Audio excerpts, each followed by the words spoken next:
So our next speaker is a very special guest many of you may already be familiar with. Rashad Robinson is the president of Color of Change, the nation's largest online racial justice organization with over 1.4 million members. Color of Change uses an innovative approach to leverage power in media, economic, and other political power centers to improve the lives of Black communities and individuals. They work on issues as diverse as mass incarceration, net neutrality, media representation, and voting rights, just to name a few. And there are many accolades for both Rashad and Color of Change that I can't get into all of them here, but just to name a few of them right now. In 2018, Fast Company named Color of Change the second most innovative company in the nonprofit sector. And Rashad himself, Rashad himself has been recognized as someone to watch by the Ebony Power 100, the Root 100, and Crain's New York Business 40 Under 40, just to name a few. So please join me in welcoming Rashad to the stage. Yeah.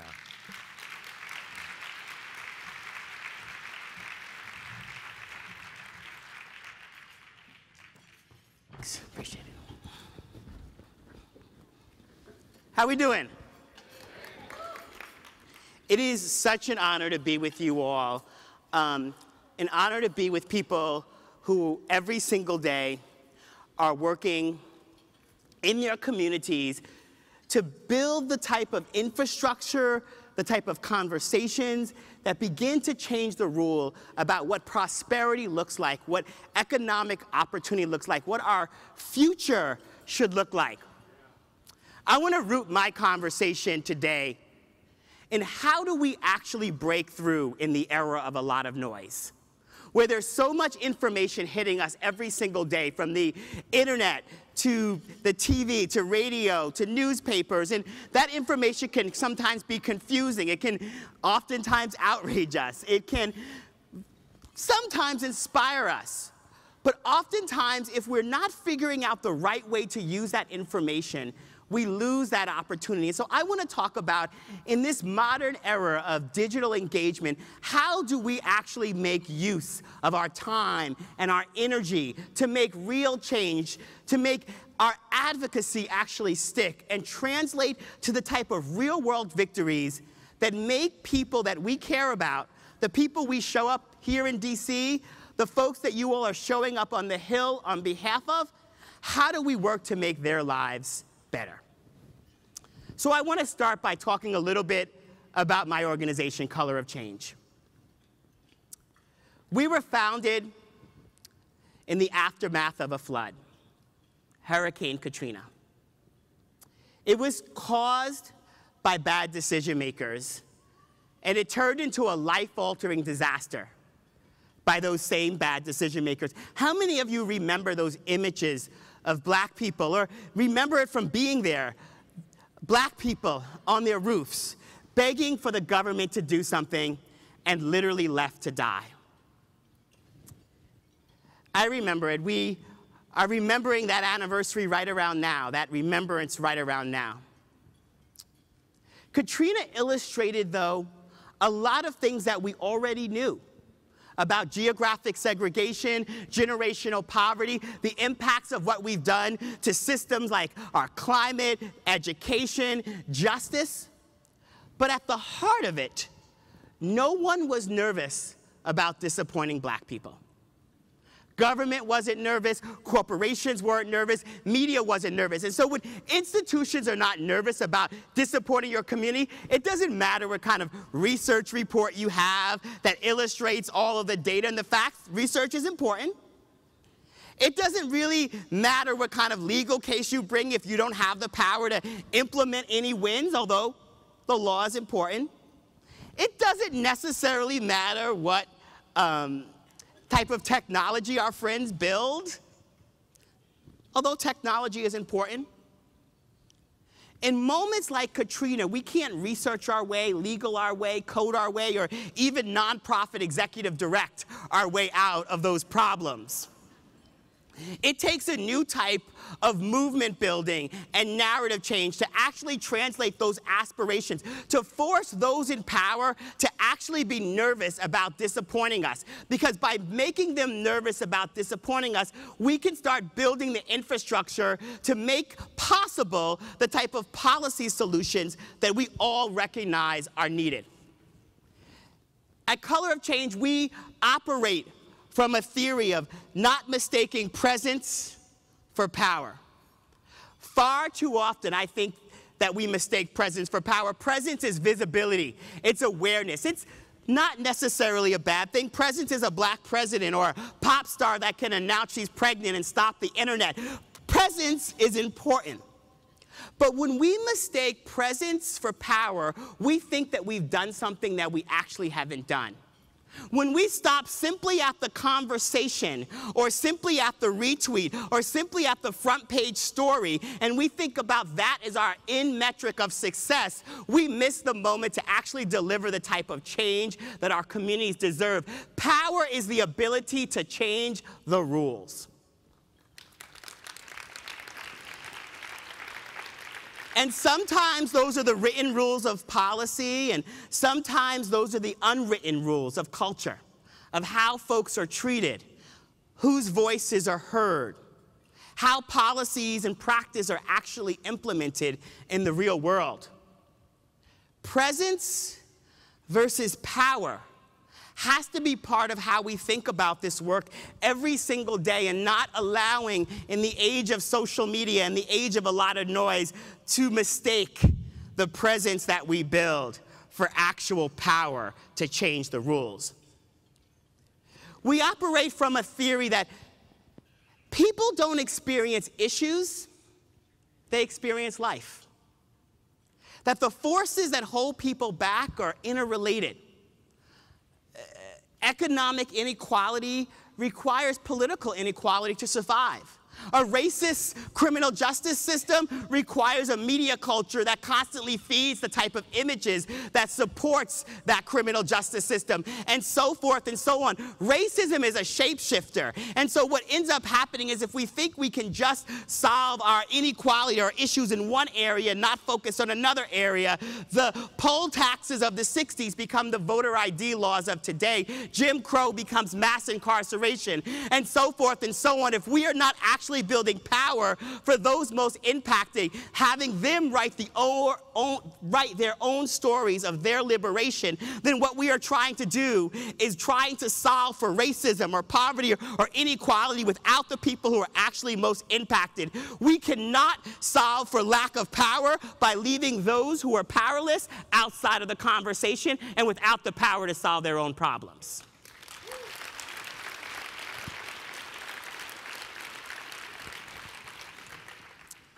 And I mentioned culture. I mentioned the unwritten rules a second ago.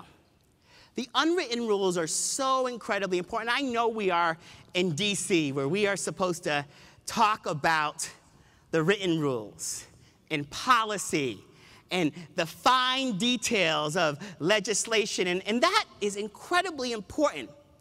But so much of what we are dealing with right now in this country is a result of how we've missed the cultural cues, how we've missed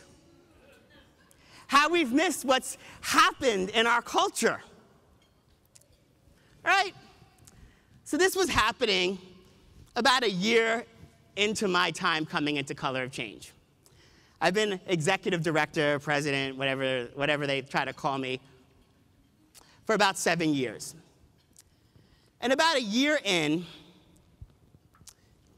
this person was traveling the country talking about how President Obama wasn't a citizen, demanding his birth certificate, demanding his college transcripts, racial rants galore, while also, once a week, having a platform on a major network to be presented as a smart, capable businessman. And also being able to put forward a framework about what opportunity and prosperity actually looks like. being able to put forward a whole narrative about who's a winner and who's not a winner. What does it take to win in this climate and what doesn't? And NBC made money, and they played See No Evil, Speak No Evil, and Hear No Evil, while this whole other conversation, this whole other racist conversation was happening. What if our movement had stopped this then? What if we had seen this moment as just as important as the legislative victories that we have to win?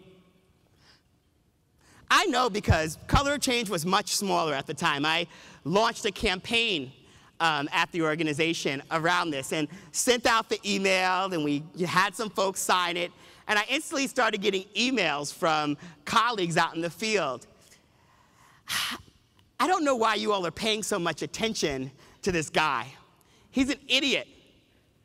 Black folks have a lot more problems than worrying about the Celebrity Apprentice.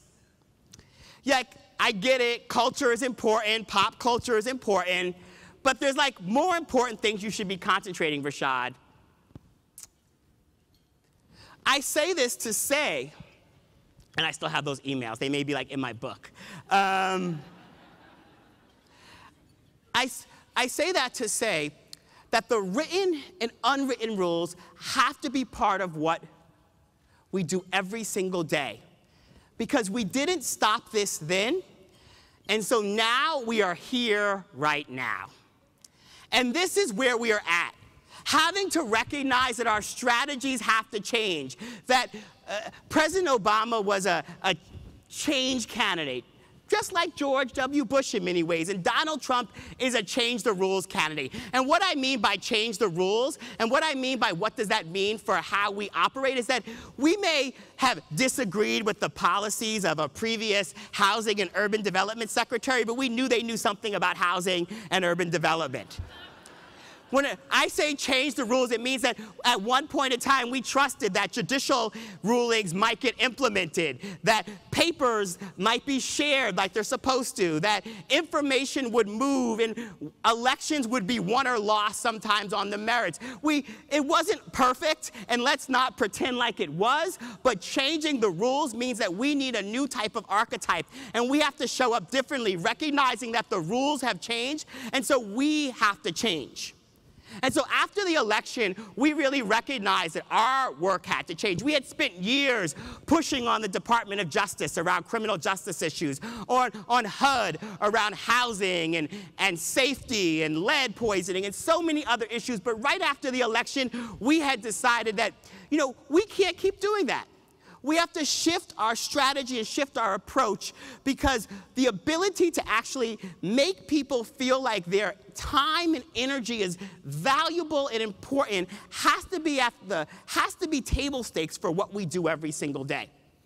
So we really honed in on our strategy at Color of Change of responding to moments, building energy, pivoting to something systemic, and then scaling that energy over time. And we've honed this strategy for years in our efforts to kick people off the air like Glenn Beck and Pat Buchanan. We honed this strategy in our effort to force over 100 corporations to leave the American Legislative Exchange Council. And each time in these campaigns, learning new ways to actually motivate people to action, finding the right targets at the right time.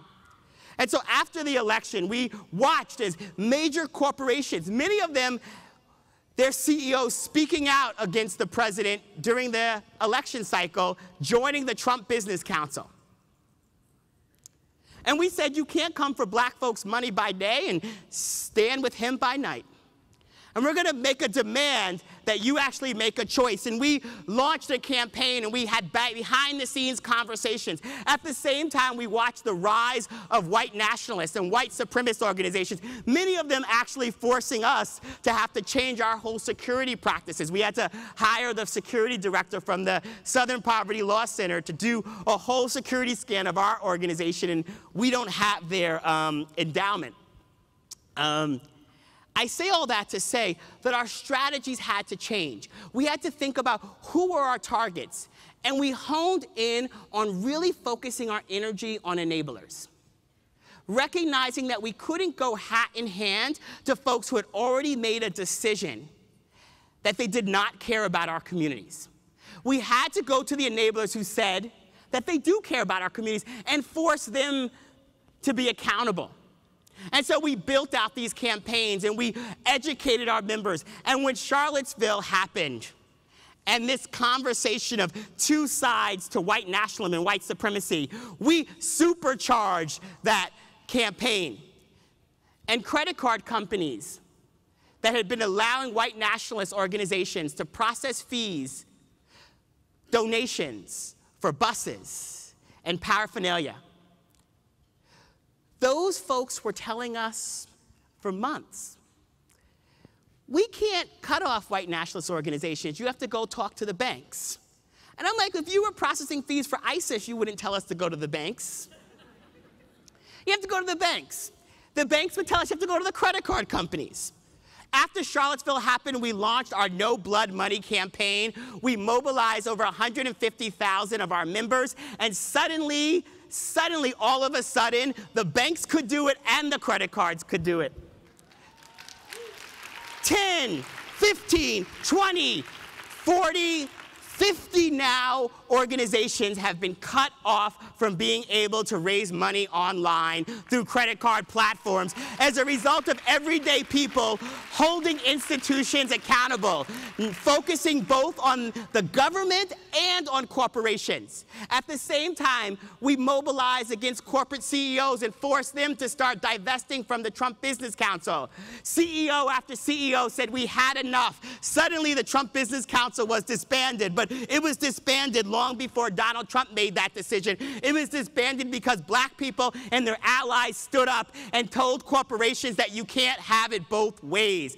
That is how we translate the presence of an issue into the power to actually make real change. And in the era of a lot of noise, that is how we not just ask people to be loud on Twitter or forceful or emotive on Facebook, but give people strategic and clear things to do that make use of their time so they can make the type of change that matters.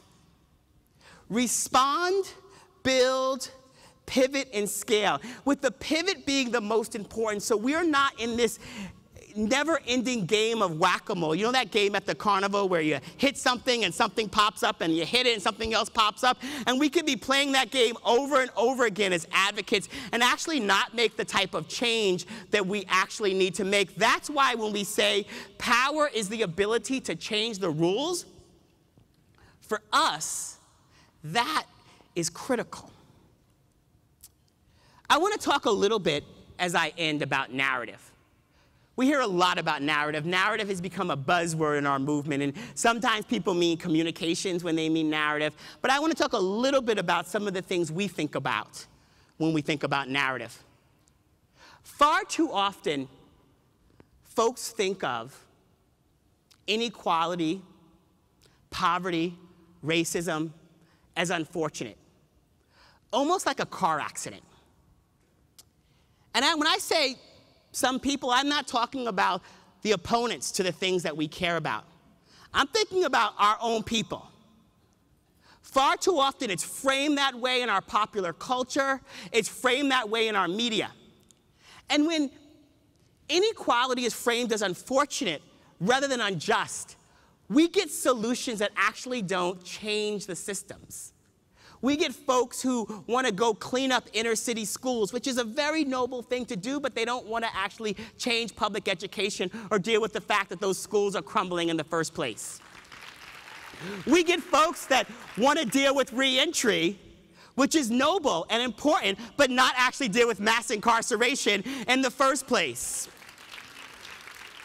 When we frame the issues in ways that have people believing that charity alone can solve the problems that rules have created, we end up with the type of solutions that don't move us all forward. And this is not a problem of the right. This is a problem of the left. This is a problem of the center. And this is a problem that we have created as a movement that we have to figure out together. When we can move people from unfortunate to unjust, we can build the type of stories, the type of frameworks, the type of narratives that actually make justice real.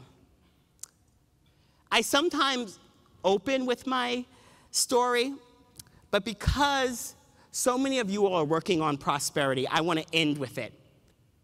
I want to end with what's at stake with the rules. This is my grandma Matilda and my grandpa Charlie. They're no longer with us. They're with me every day, though. They moved from Southern Virginia, the farm fields of Southern Virginia, to the farm fields of Eastern Long Island to work on the potato farms of Eastern Long Island before my mother was born. And they built a life for themselves. In the land spaces where black people were able to buy property, they bought a house. They raised a family. My grandfather voted in every single election, and he would oftentimes bring me into the voting booth with him and put me on his shoulders, and it was back when they had those levers, and he'd let me pull the lever. He'd have me read the names. The community we lived in had a very large Polish population, and the names weren't always phonetic to me, but so he would oftentimes correct me in the polling places when I'd get the names wrong. I didn't know until after my grandfather died that he couldn't read or write. That like me reading the box scores for the Mets, because he always chose the Mets over the Yankees because he didn't believe a black man got a fair shot on the Yankees. Him having me read the names in the polling places. That wasn't just sort of us being together, but it was me helping him in many ways. And him helping me. My grandfather voted in every single election, not because he was shamed into voting, but because he had conversations at his church about it, and he wanted to be part of those conversations the same way he wanted to be part of the conversations about the Mets, the same way he wanted to be engaged in his domino game. My grandmother voted in every single election and engaged in her civic group and was a deaconess in her church, not because she was shamed for or told that she had to participate, but because she believed that there was a better future and a better tomorrow. Our fight, our belief that our tomorrows can be better, that we can build the capacity and the infrastructure to change the systems that are holding our people back, is not fantasy, it's happened. But it's not a straight line. It is much harder for my cousins to buy a house than it was for my grandparents. It is much harder for them to build the type of economic security than it was for my grandparents. But even in a country that did not value their education, did not value their participation, they wanted to participate. And every single day we are seeing that right now with tons of people showing up to meetings to get involved, people showing up to the polls in ways that they haven't shown up before. The question for all of us as advocates who are showing up to the Hill, as folks who are working in our local community, is what are we building that is worthy of them? What are we building that is worthy of my grandparents, of the people who are coming behind them, to make their presence in this world as powerful as possible? Thank you all very much, and let's get out there and let's win together.